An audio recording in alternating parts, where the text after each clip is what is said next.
Assalamualaikum warahmatullahi wabarakatuh. Selamat datang kembali di channel Om Pris.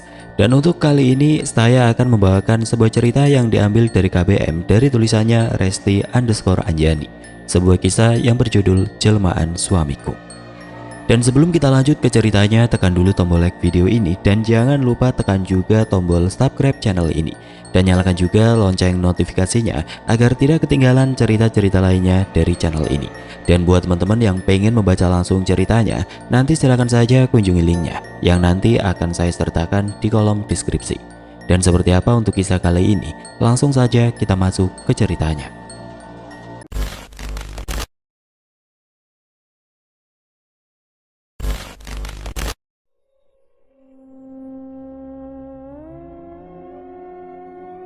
Beberapa saat kemudian, "Assalamualaikum Put, boleh ibu masuk?" Terdengar suara Bu Vina mengucapkan salam. "Masuk saja," kataku dengan ketus. Bu Vina pun masuk ke dalam rumah. "Put, ibu mau bicara. Sebenarnya kamu kenapa? Itu Rian dan Giska ada di rumah ibu sekarang." Emosiku muncul lagi mendengar nama Mas Rian. Entah kenapa ini bisa terjadi, padahal Mas Rian tidak mempunyai salah kepada aku. "Jangan bicara lagi tentang dia. Aku tidak mau mendengarnya." "Istighfar Put. Ibu yakin ini bukan kamu. Kamu tidak seperti ini." Aku pun melotot menatap Bu Vina. "Kamu gak usah ikut campur.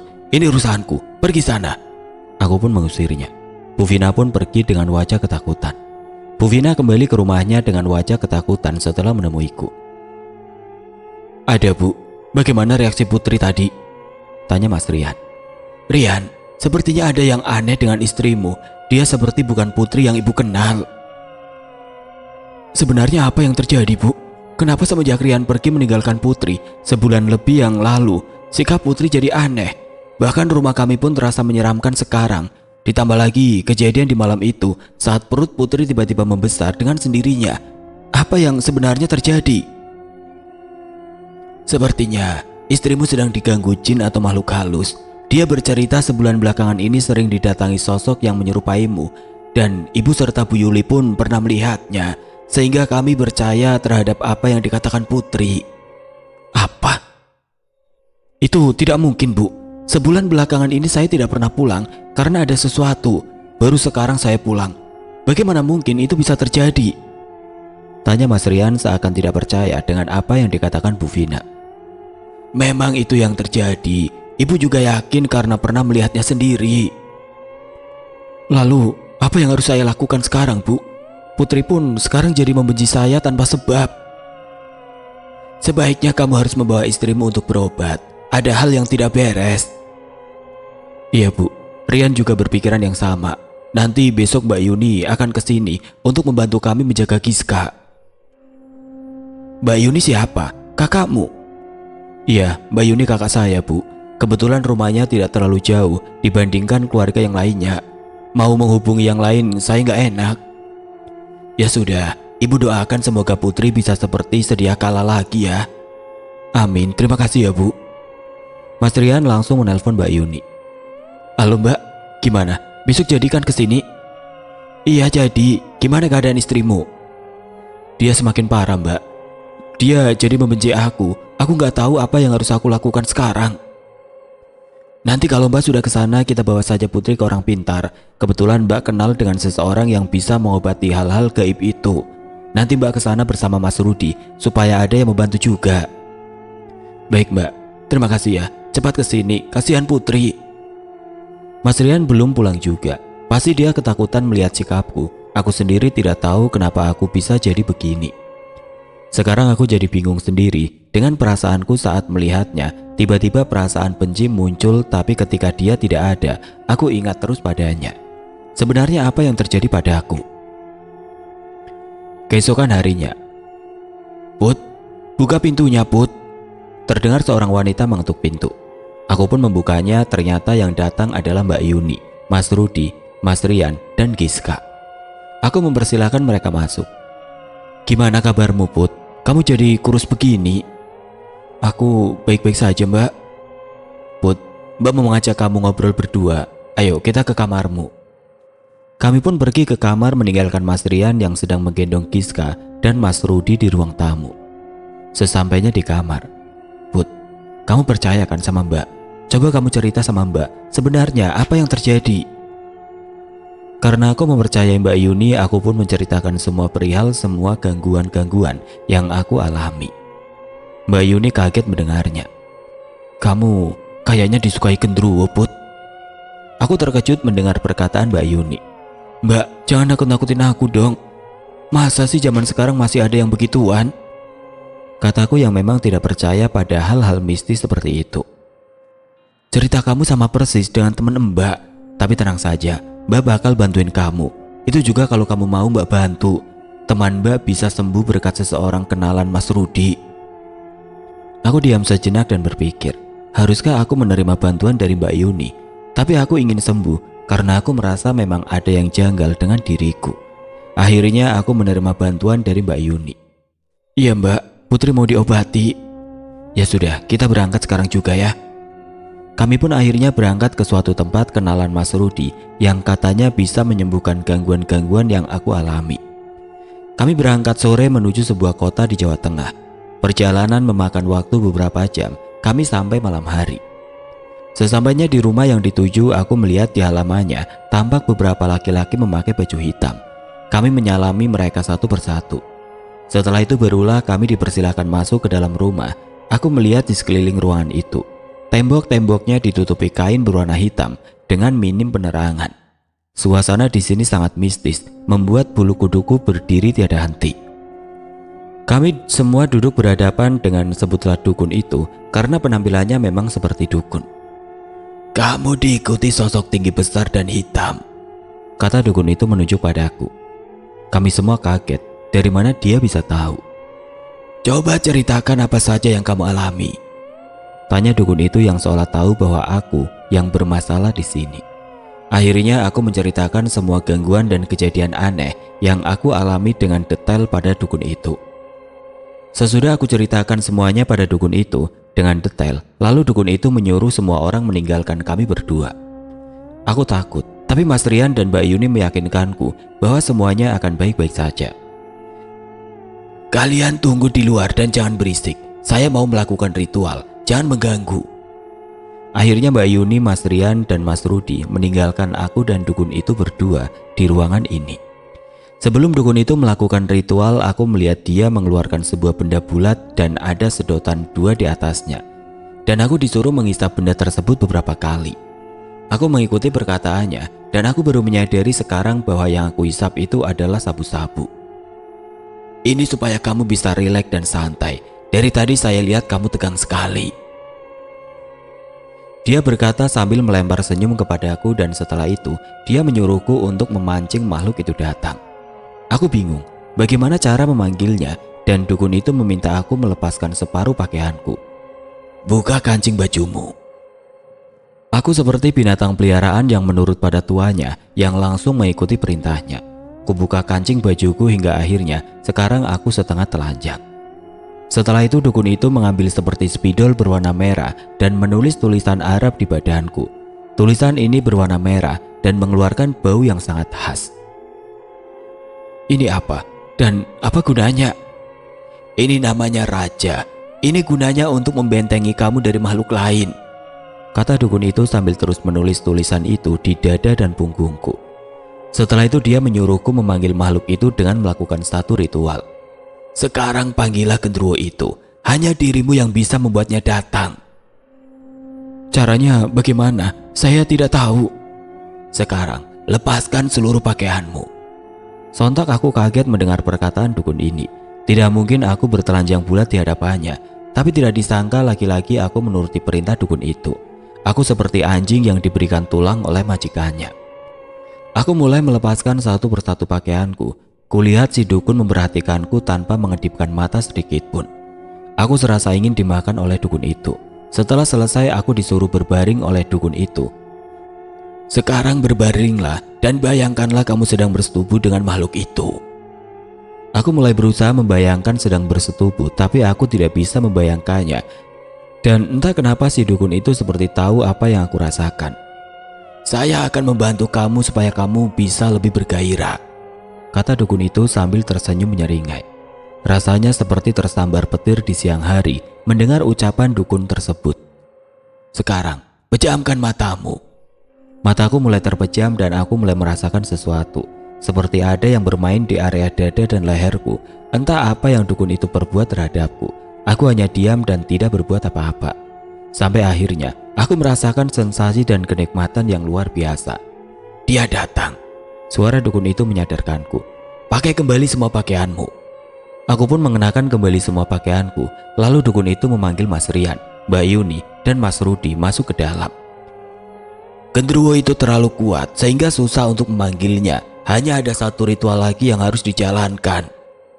Ritual apa, Mbak? Saya ingin adik saya sembuh dan tidak diganggu oleh genderuwo itu lagi. Dia harus dimandikan kembang 7 rupa di malam bulan purnama. Baru makhluk itu akan benar-benar hilang. Tapi tenang saja, kalian tidak usah khawatir. Aku sudah memasang raja di tubuhnya. Makhluk itu tidak akan mendekati lagi dia. Setelah mendengar penjelasan dari dukun itu, kami pun berpamitan pergi. Aku merasa pusing, tubuhku terasa melayang-layang. Kamu gak apa-apa kan, Put? Tanya Mas Rian padaku. Mas Rian membantu membawa Pongku masuk ke dalam mobil yang setengah sadar. Aku tertidur di dalam mobil. Di tengah perjalanan pulang, tiba-tiba saja mobil ini mogok. Suasana sepi karena kendaraan mogok di tengah jalanan yang banyak pepohonannya, gelap dan sunyi. Kenapa sih mobilnya bisa mogok? Tanya Mbak Yuni pada Mas Rudi. Gak tahu, perasaan mobil ini gak pernah mogok. Sebentar, aku turun dulu untuk mengeceknya. Tiba-tiba, aku seperti mendengar suara menggelegar, entah suara apa. Aku langsung beringsut mendekati Mas Rian. Mas, kamu denger gak? Suara apa? Itu kayak ada suara aneh gitu. Sudah, mungkin kamu lagi pusing. Sekarang kamu tidur saja, kata Mas Rian yang tidak percaya perkataanku. Tapi aku mendengarnya dengan jelas. Suara yang menggema dan bergetar, menyeramkan sekali. Mobil yang kami tumpangi malah mogok di tempat yang sepi seperti ini. Mas Rian turun membantu Mas Rudi mengecek mobil. Setelah beberapa saat, akhirnya mobil menyala kembali dan kami melanjutkan perjalanan. Setelah mengantarkan kami pulang, Mas Rudi dan Mbak Yuni berpamitan pulang ke rumahnya. Memang jarak rumahnya dengan rumahku hanya setengah jam perjalanan saja kalau naik mobil. Kenapa nggak nginep di sini saja sih, Mbak? Emangnya nggak capek? Lain kali deh Mbak mampir ke sini. Ini sudah pagi. Mbak harus ngambil Rio soalnya dia dititipkan sama tetangga. Akhirnya mereka berdua pergi. Sekarang hanya tinggal aku, Mas Rian dan Giska berada di rumah. Mudah-mudahan makhluk itu nggak ngeganggu kamu lagi ya sayang. Iya Mas, aku juga harap juga begitu. Kami pikir setelah dukun itu mengobatiku, makhluk itu bakalan pergi. Tapi ternyata aku salah.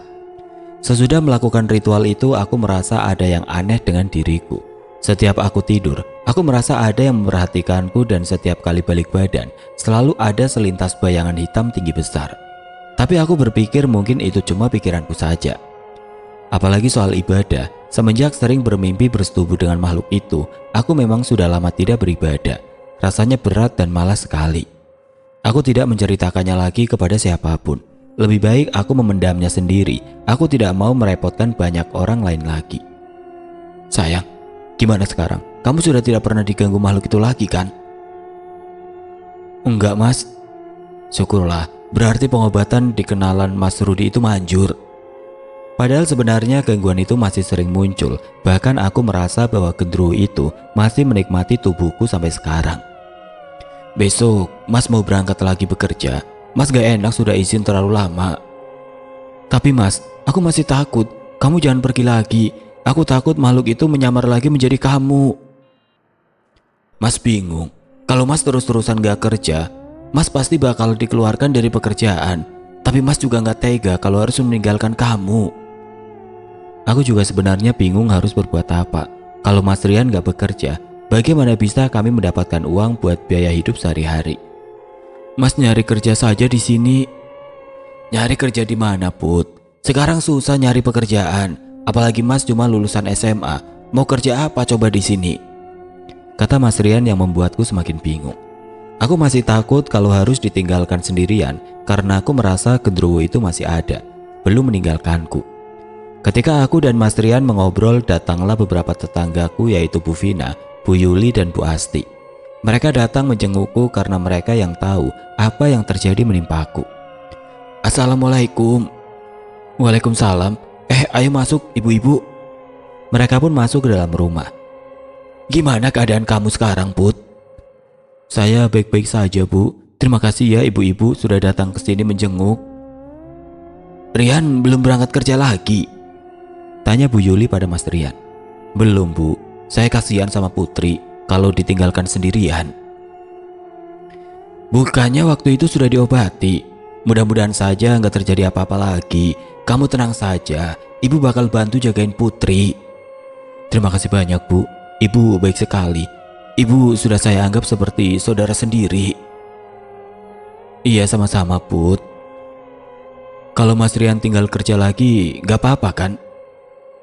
Ya sudah, Mas, nggak apa-apa. Kapan Mas berangkat lagi? Meskipun berat, akhirnya aku mengizinkan Mas Rian bekerja lagi. Besok, jawab Mas Rian. Keesokan harinya Mas Rian berpamitan untuk bekerja lagi di luar kota. Rumah terasa sepi lagi karena hanya ada aku dan Giska di rumah. Setelah berobat ke dukun itu, mudah-mudahan saja genderuwo itu tidak berani mendekatiku lagi. Dukun itu juga sudah memasang raja di badanku. Mungkin itu semacam penangkal atau apalah, aku tidak tahu. Siang ini aku memandikan Giska. Setelah selesai aku menyusuinya sampai Giska tertidur. Aku melanjutkan memasak makanan di dapur. Ketika aku sedang mengaduk masakan, tiba-tiba saja aku melihat dengan ujung mataku seperti ada seseorang yang sedang berdiri di pojok dapur. Aku langsung melihat ke arah pojok dapur, tapi ternyata tidak ada siapa-siapa.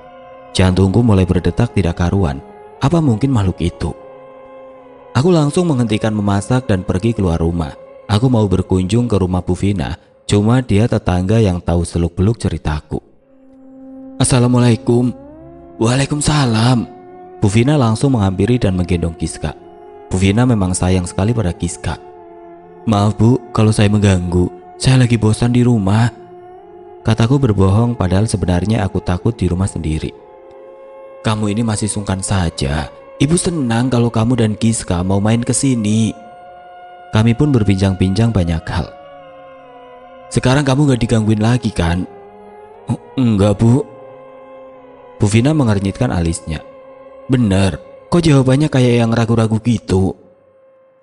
Mungkin Bu Vina merasa kalau aku berbohong. Aku tidak menjawab pertanyaannya dan hanya tersenyum. Tidak terasa hari sudah sore.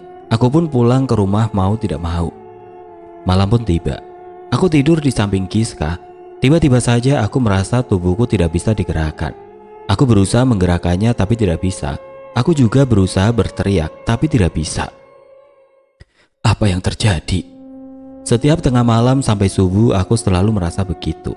Mungkin ini yang dinamakan rep-repan atau tindih setan, lebih tepatnya. Itu terjadi hampir setiap hari tanpa henti.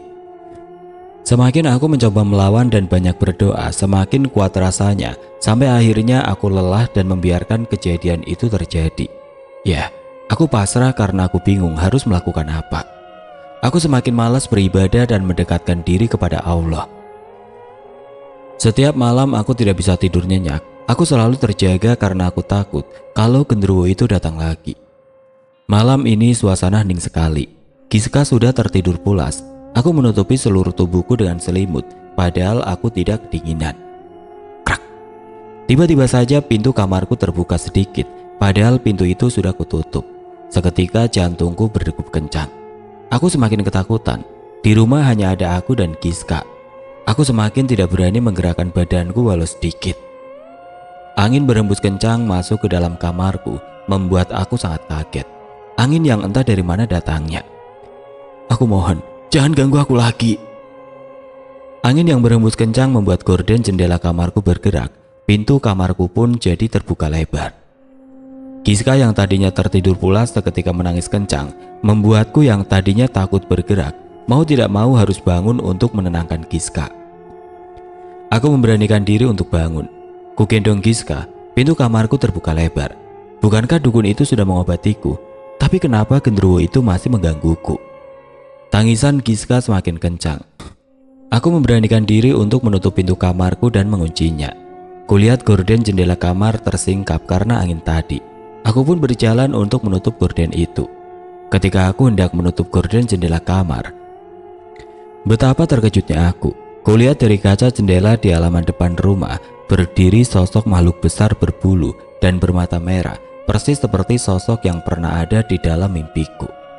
Sosok genderuwo itu menatapku seperti ingin masuk ke dalam rumah, tapi terhalang sesuatu. Aku langsung menutup gorden jendela rapat-rapat, kemudian duduk di ranjang sambil menyusui Giska.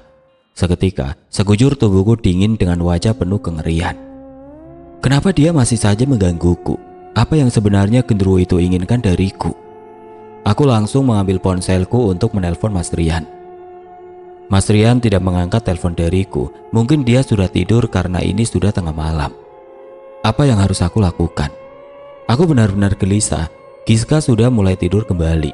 Aku menyalakan TV kecil yang ada di dalam kamarku untuk sedikit menepis rasa takutku, meski tetap saja itu tidak bisa menghilangkan rasa takutku. Bagaimana kalau genderuwo itu datang ke dalam rumah? Sepanjang malam aku tidak bisa terjaga. Aku tidak bisa memejamkan mata hingga tidak terasa sudah subuh. Aku pun baru mulai bisa terlelap tidur. Kejadian ini terus membayangiku, sepertinya aku sudah tidak sanggup lagi berada di rumah sendiri. Besok aku harus menelpon Mas Rian dan menyuruhnya pulang, kemudian menyuruhnya bekerja di sini. Aku tidak mau ditinggalkan di rumah sendiri lagi. Keesokan harinya pagi-pagi sekali Bu Vina datang ke rumahku dengan seseorang yang tidak aku kenal. Bu Vina menenteng sebuah kresek, entah apa yang dibawanya. Assalamualaikum Put. Waalaikumsalam Bu, silakan masuk, jawabku sambil tersenyum. Maaf Put, Ibu sudah datang pagi-pagi begini. Ini Ibu mau membawa oleh-oleh buat kamu. Kebetulan saudara Ibu berkunjung ke sini, kata Bu Vina sambil memberikan kresek yang dibawanya. Terima kasih banyak Bu, saya jadi malu. Oh iya Put, kenalkan ini namanya Ria. Dia saudara Ibu.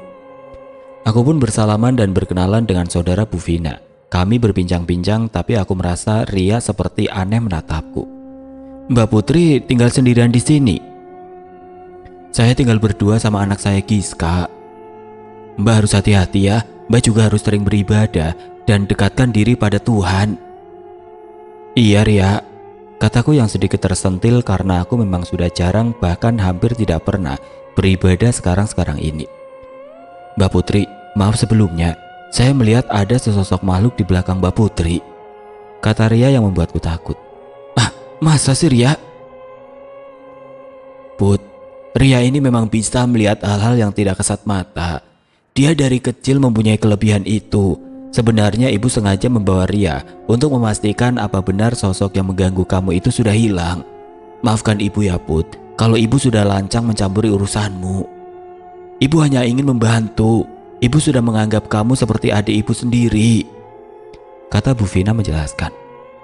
Gak apa-apa Bu, saya senang dan berterima kasih Ibu mau memperhatikan saya. Apa kamu tahu caranya mengusir makhluk ini agar tidak mengikuti saya? Tanyaku pada Ria. Ria memperhatikanku dari ujung rambut sampai ujung kaki. Boleh saya mencobanya? Aku pun dengan senang hati mengizinkannya. Aku disuruh duduk bersimpu membelakangi Ria. Dia memegang beberapa titik punggungku sembari membaca sesuatu, entah apa yang diucapkannya, karena tidak terdengar jelas di telingaku. Kemudian Ria menyuruhku beristighfar. Mbak Putri terus beristighfar ya. Tapi tiba-tiba Ria terpental ke belakang dan deru nafasnya kencang seperti orang habis berlari. Aku dan Bu Vina kaget bukan main melihatnya. Astagfirullahaladzim. Ria memegang dadanya, nafasnya pun tersegal-segal. Aku dan Bu Vina membantu Ria untuk duduk di kursi, kemudian aku mengambil segelas air. Ria meminum air putih yang aku berikan. Setelah Ria terlihat sedikit tenang, aku pun mulai bertanya. Ria, kamu nggak apa-apa kan? Saya nggak apa-apa Mbak, saya minta maaf ya. Saya nggak bisa membantu Mbak untuk mengusir makhluk yang bersemayam di tubuh Mbak Putri. Saya sudah mencobanya, tapi dia terlalu kuat. Lalu apa yang harus aku lakukan sekarang Ria? Mbak perkuat lagi ibadahnya, minta pertolongan sama Allah. Hanya Mbak sendiri yang bisa menghadapi dan melawannya. Ibu yakin Putri pasti bisa. Hanya Allah yang bisa membantu Putri, kata Bu Vina menyemangatiku. Iya Bu. Apa Mbak Putri pernah berobat ke dukun? Soalnya saya lihat juga seperti ada dimensi lain yang terbuka, sehingga dengan mudahnya makhluk halus masuk ke dalam tubuh Mbak Putri. Itu yang membuat saya susah untuk membantu Mbak Putri mengusir makhluk itu. Aku jadi teringat kejadian waktu Mbak Yuni membawa aku berobat tempo hari. Mungkin itu yang Ria maksud. Akhirnya aku menceritakan kepada Ria kejadian di mana aku diobati oleh dukun itu dengan jelas dan rinci. Ria tercengang mendengar ceritaku. Ria sampai menangis mendengar semua penuturanku. Miris katanya, "Sepertinya Mbak salah jalan. Dukun itu bukannya mau mengobati Mbak, justru dukun itu mencoba menyetubuhi Mbak dengan perantara makhluk itu dan membuat Mbak semakin terikat dengan makhluk itu. Sungguh sangat kejam." Pantas saja sepulang berobat dari dukun itu aku merasa keadaanku tidak pernah membaik. Bahkan dukun itu telah berani melakukan pelecehan terhadapku. Air mataku tidak tertahankan lagi. Mengapa dukun itu begitu tega padaku? Apa salahku? Raja yang dituliskan dukun itu padaku bukan untuk membentengi, justru untuk membuka jalan makhluk dari dimensi lain. Mengapa aku terlalu polos dan bodoh? Aku merasa menyesal dan putus asa. Lalu, apa saya bisa sembuh? Saya takut. Tidak ada yang tidak mungkin, Mbak. Kalau Allah berkehendak, semuanya akan baik-baik saja. Mbak harus yakin. Rumah ini juga hawanya terasa panas dan angker. Bagaimana kalau di sini kita adakan pengajian? Iya, Put. Ibu juga setuju. Rumah ini belum lama juga kan kamu tempati. Bahkan dulunya juga kosong kan? Seharusnya kita adakan pengajian. Iya, Bu. Saya setuju. Tapi nanti kalau Mas Rian sudah pulang, sebaiknya kamu suruh Rian pulang saja, Put. Ibu khawatir sama keadaan kamu. Ibu juga nggak tega kalau kamu harus sendirian di rumah. Iya, Bu, tapi kami bingung. Soalnya kalau Mas Rian pulang, nanti dia bekerja apa di sini? Kami membutuhkan pekerjaan itu untuk memenuhi kebutuhan kami sehari-hari. Kalau mencoba membuka usaha sendiri gimana? Misalnya jualan atau apa gitu sebelum mendapat pekerjaan baru di sini. Perkataan Bu Vina ada benarnya juga. Sebaiknya aku harus segera menelpon Mas Rian. Iya, Bu. Terima kasih atas sarannya. Saya akan bilang nanti sama Mas Rian. Iya, Put. Kalau begitu Ibu sama Ria pulang dulu ya. Mereka pun berpamitan pulang. Aku langsung mengambil ponsel untuk menelpon Mas Rian. Baru saja aku memencet nomor untuk menelponnya, Mas Rian sudah menelpon duluan. Aku langsung mengangkatnya. Halo sayang, maaf ya semalam Mas gak angkat telepon dari kamu. Soalnya Mas sudah tidur. Iya gak apa-apa Mas. Mas, aku mau bicara sama kamu. Bicara apa? Mas, aku pengen kamu pulang dan kerja di sini sekarang juga, Mas. Aku takut di rumah sendirian. Makhluk itu masih saja menggangguku. Apa? Bukannya waktu itu kamu sudah diobati sama kenalannya Mas Rudi dan Mbak Yuni? Iya, Mas. Tapi tetap saja makhluk itu muncul dan menggangguku. Aku takut, Mas. Aku gak mau sendirian lagi di rumah kalau malam-malam. Masalah pekerjaan nanti bisa kita pikirkan. Yang penting Mas pulang dulu. Ya sudah, kamu tenang ya. Besok sore Mas pulang.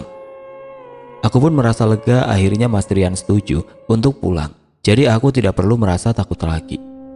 Hari sudah sore, waktunya adzan asar. Aku jadi teringat omongan Ria kalau aku harus beribadah. Entah kenapa mataku rasanya ngantuk sekali. Aku mencoba membukanya tapi tidak bisa. Rasanya aku ingin tidur. Aku pun akhirnya terlelap tidur.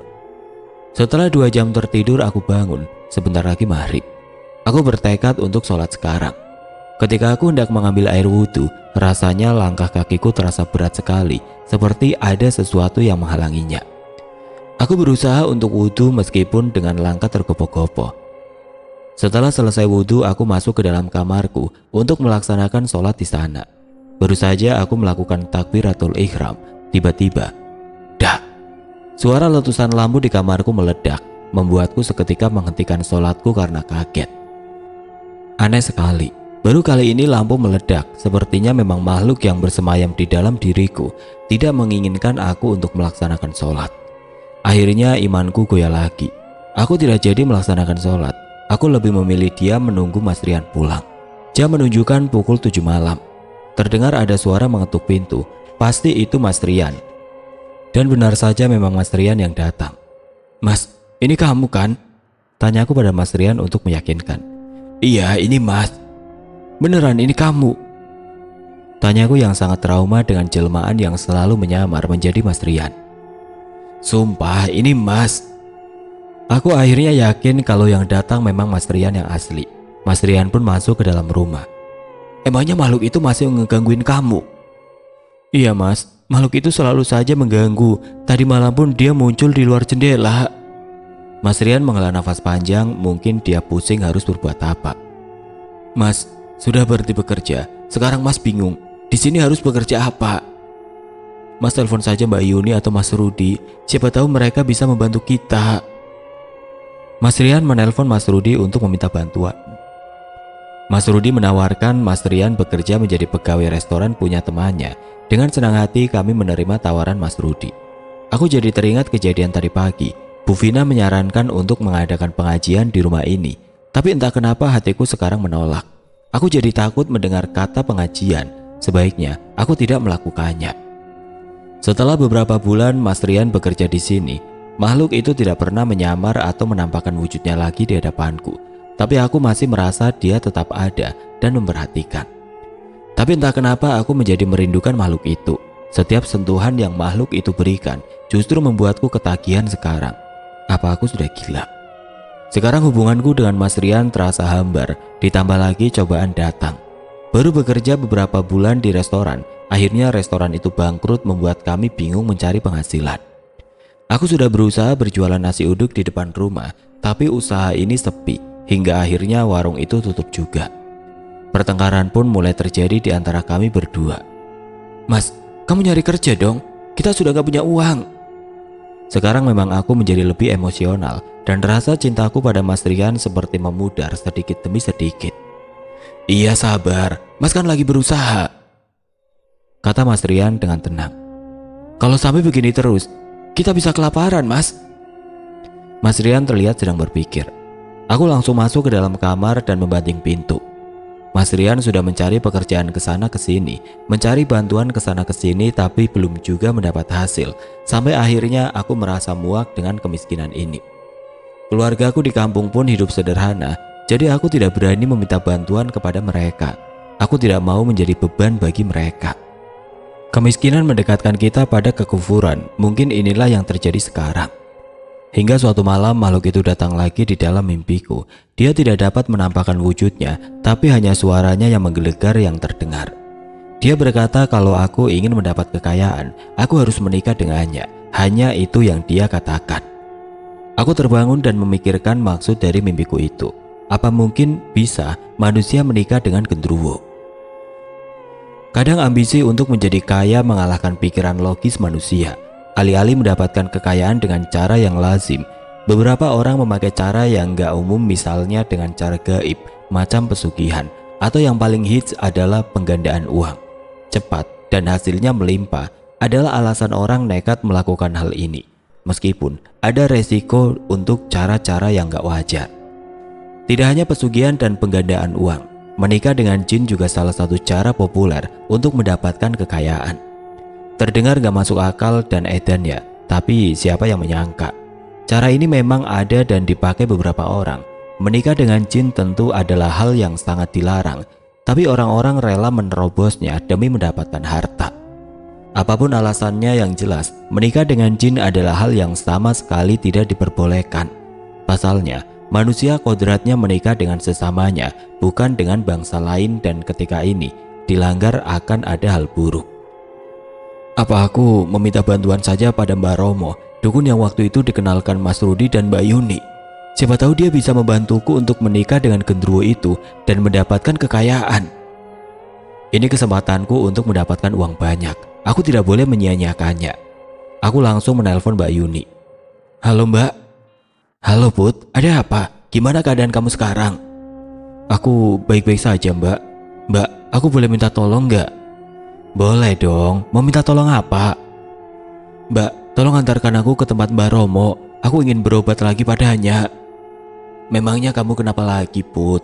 Makhluk itu masih mengganggu kamu lagi? Iya Mbak. Ya sudah, besok Mbak antar. Kita berangkat masih pagi ya. Cuma Mas Rudi nggak bisa ikut nganterin, soalnya dia kerja. Iya Mbak, nggak apa-apa. Makasih banyak ya Mbak. Akhirnya kami berjanjian untuk berangkat besok pagi dengan alasan untuk berobat. Padahal ada hal lain yang ingin aku tanyakan. Keesokan harinya aku berpamitan pada Mas Rian untuk berobat diantar Mbak Yuni. Mas Rian pun mengizinkan. Singkat cerita, sampailah kami di tempat dukun itu. Kami masuk ke dalam.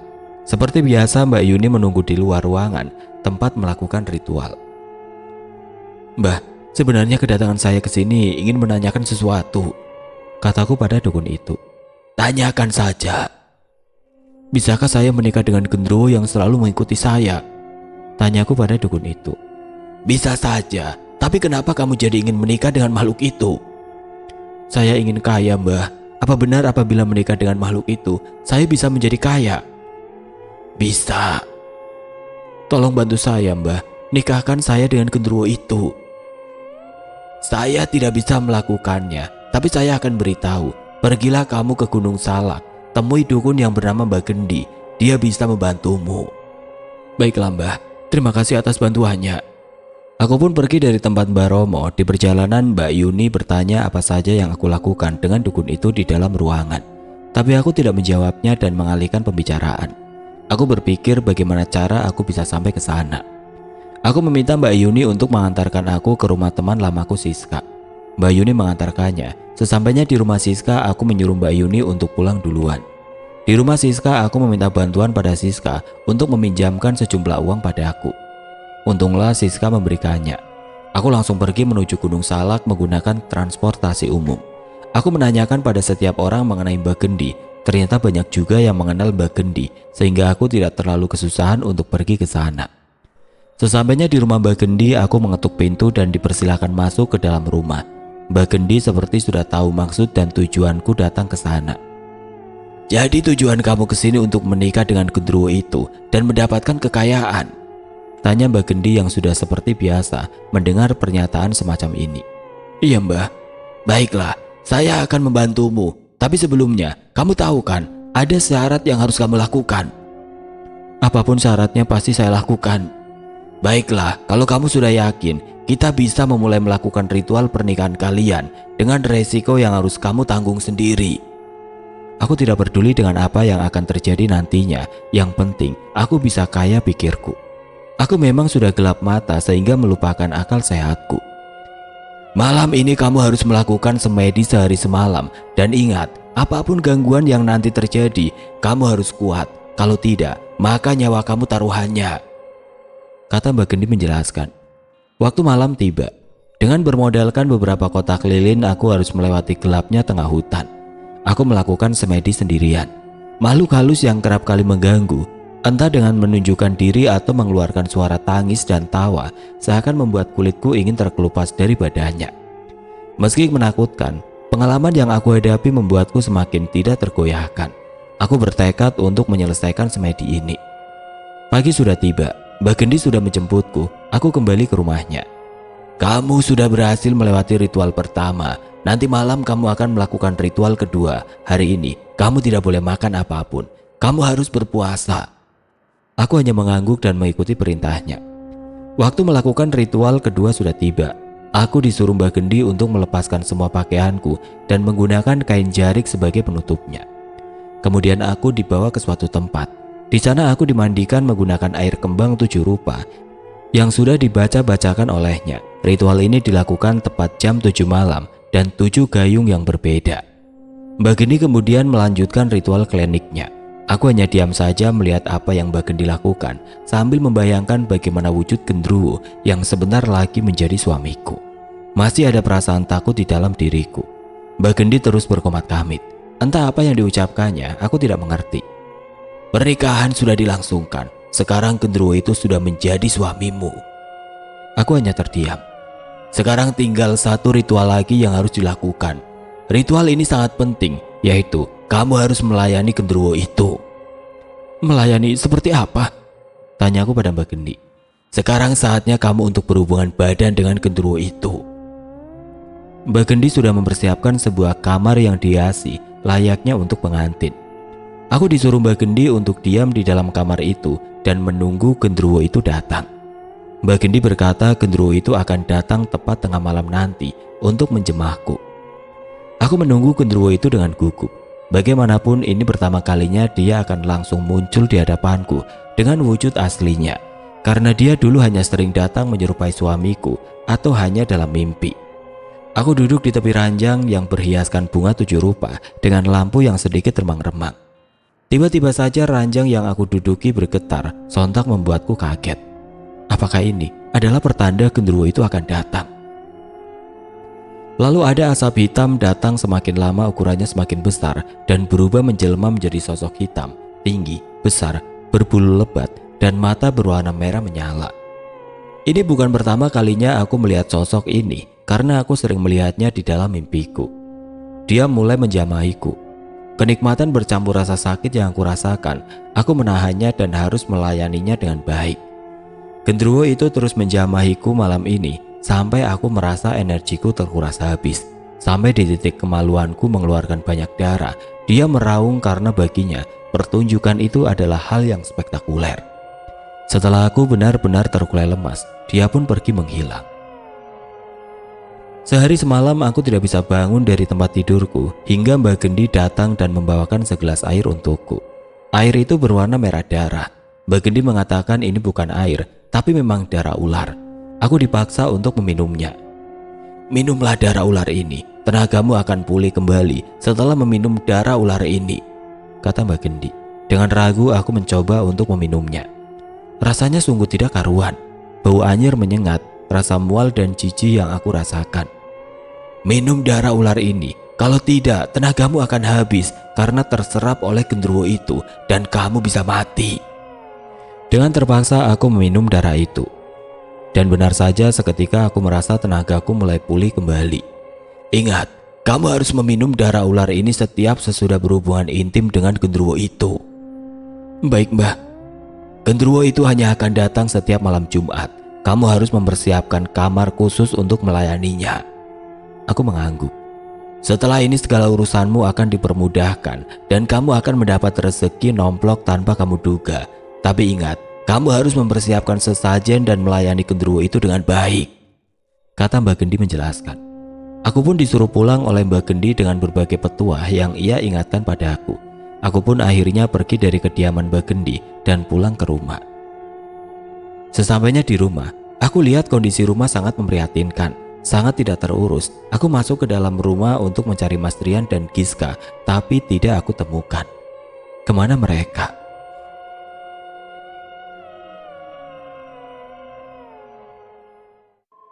Oke teman-teman, sampai di sini dulu ceritanya. Nantikan kelanjutan kisah ini di video berikutnya.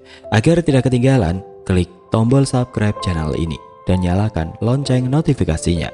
Wassalamualaikum warahmatullahi wabarakatuh.